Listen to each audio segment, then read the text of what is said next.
Hey guys, Banana here. Welcome back to another Water of Realms video. We're back with another Malrik's Hall of Illusion video, and this time around we're gonna clear through the Baron boss that we struggled with yesterday on stream. So we managed to tweak things around and found a way around it. The modifiers are quite a bad combination. So first of all, with that we have that healing fly. It's random in terms of the area spawned. I know in our live stream we saw some challenges where the spawns were always from the same spot, but it's not the case on level 4s. It seems to always rotate all over the spot, which basically means that you need a strong anti-air unit. And that takes up one slot already by itself because I normally have Honora taking care of one lane very well, even with this healing flies. And then there's the attack speed reduction, which just reduces your team's overall DPS.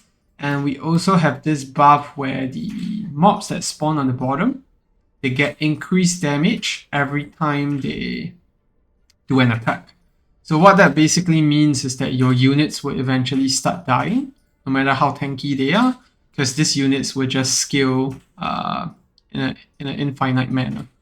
And that's the problems, and what we struggled with was actually killing Baron, because if you don't kill Baron, he casts the shield for the second wave of mobs after he spawns, then it's basically a very tough fight for you.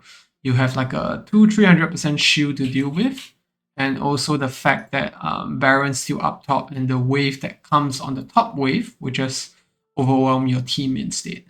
So those are the things to consider, and this is the team we're using. I basically replaced my tank with Valderon instead. We previously used Valderon, but we used him in the wrong spot. We actually used him at the bottom, over here, and that allowed Eloin to heal him, which significantly reduces DPS. So this time around, we're going to try a different placement, and you're going to see how that works out a lot better. We do manage to kill Baron quite easily. And it's the same placements we had as before. We put Carnelian down early to get the op off, and that gives us an insurance throughout the entire run, but we will get Carnelian back up when we face the wave that Baron helps to cast the shield with. Put this Wood Elf down, get some calls back, and then we spawn Cyrus here.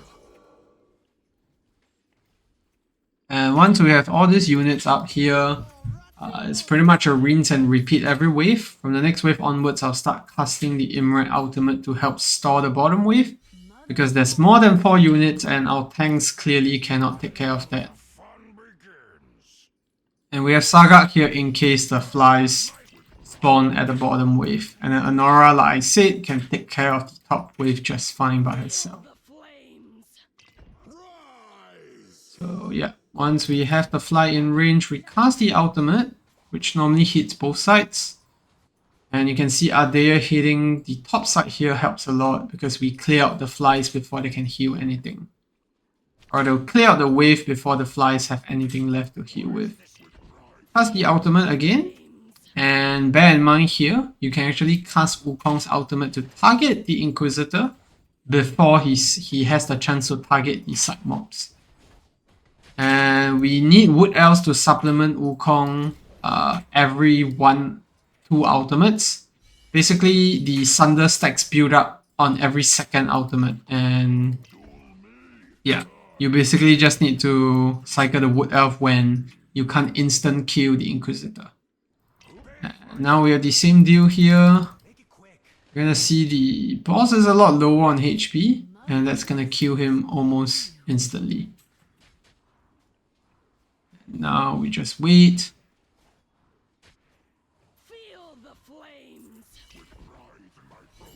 Cast all that again. And then we have the Wukong ultimate. Now just take a few hits here before we put down the Wood Elves to help Wukong survive.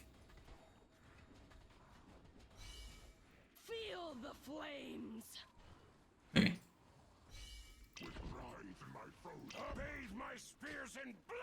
You see the units just dying as they spawn, which is great.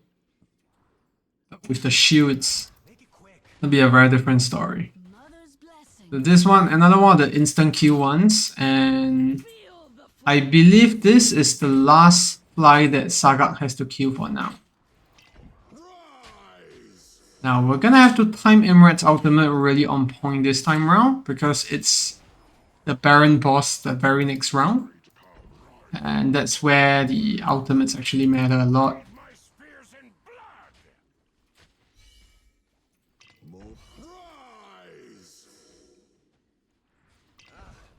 Plus the Wukong ultimate again.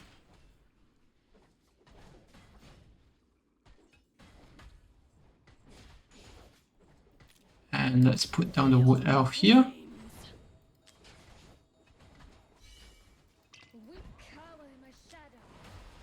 Okay. So a few things to take note of here. We have the Baron boss coming, which means the shields are gonna be up. High chance for the creeps to spill over to one tap Ardea. So we're gonna despawn Sagat first of all. Put down Carnelian instead. And then next thing is that we're gonna let Wukong cast one ultimate to chip off some of Baron's shield. Yeah.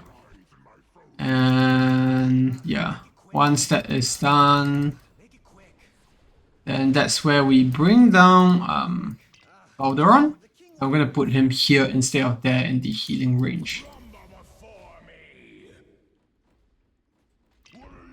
And let's pop the gun ultimate here. Hope it's in time.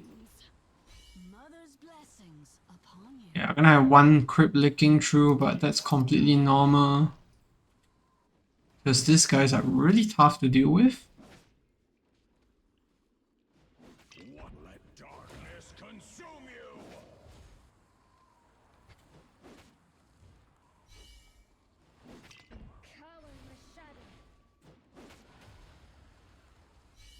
And once we have Carnelian dealt with, or rather once we have this unit dealt with, we're gonna pop Sagat down to kill off this unit.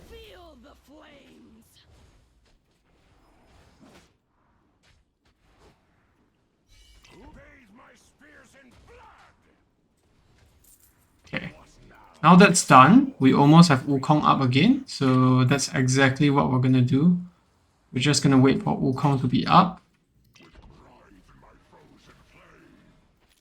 And put him down here to deal with the Inquisitors again, which is the main problem really.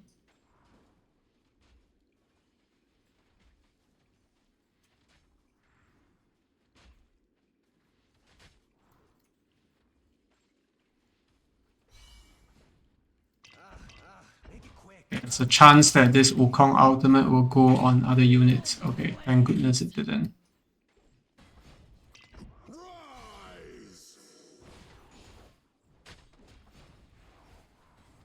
These guys are a lot stronger for some reason. I got a feeling it's just a later wave.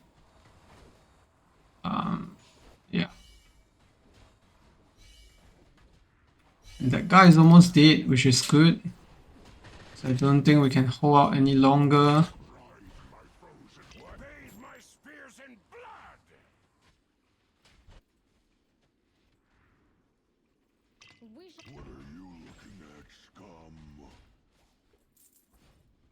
Now let's hope the Eloin out comes up soon. Or rather Wood Elves. Because Wukong is not gonna survive there. Yeah, she's not gonna survive. A good thing is we have this wave almost down. And now we can just put down Valderon to finish off this wave. That's completely fine.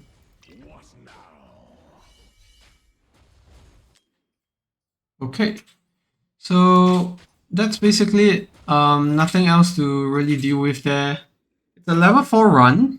I'm not sure what the chest actually provides. There's no goblin here, so we don't get much stuff, but there's a chance to get all this.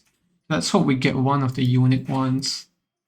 Here we get a chance to get all the unique gems throughout. Let's see. Nope. Yeah, all for nothing. So it is a level 4 run, but we didn't get anything good transmutation gems wise. but at least we got that done. And Adea, obviously the big carry here. She's dealing with 2 lanes simultaneously, and then we have Emrat providing the control, and Anora just supplementing the damage up top. And yeah, Wukong is really good as well up top, facing those guys, because he can one-shot them. Other than that though, I've seen instances where people do like a Lily facing left, and then Wukong or Kigiri here. If you face Kigiri down, you can even get Kigiri to damage the mobs here. So a lot of variations. There's even a constants one where you can do Kigiri constants here, and then after that we have Talin as a tank here. That works really well too. So let's take a look at gear. Cyrus is Unshaken Whale with the Bastion Ring. Anora is in a quad set, obviously. We also have the exclusive artifact because she's A5. If yours is A3 or below, then you might want to consider using Tear of Twilight. Halloween in your usual healing set, and a Euphoric Op. Emrat, I have him in quite a bit of reach. Okay, this wasn't the reach regen build, but it is sufficient in terms of the build to actually get his ultimate up each round. So make sure you aim for something similar. And then Frigid Flame because he's always at the back, so he doesn't get hit anyways. Wukong, Soba Arcana, and a Wicked Vengeance set along with his max out exclusive. He's A5. I don't think a A3 Wukong can do the job. And then Gun, Tempered's Wheel, Bastion Ring, and then we have Carnelian, my GVG healing set, and then Saga, Infernal Roar, as well as the Shadow's Gaze, because that's where most of his damage comes out when he goes into ultimate form.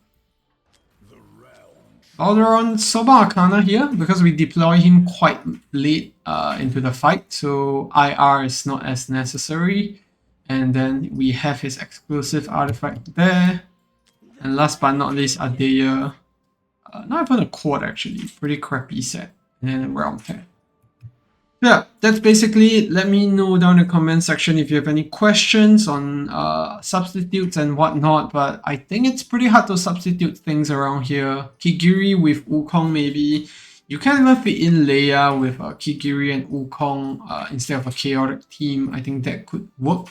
Then you would just have to place Anora down bottom and then bring a Constance in that position that I shared. As at least for this particular combination, or rather the one that I showed.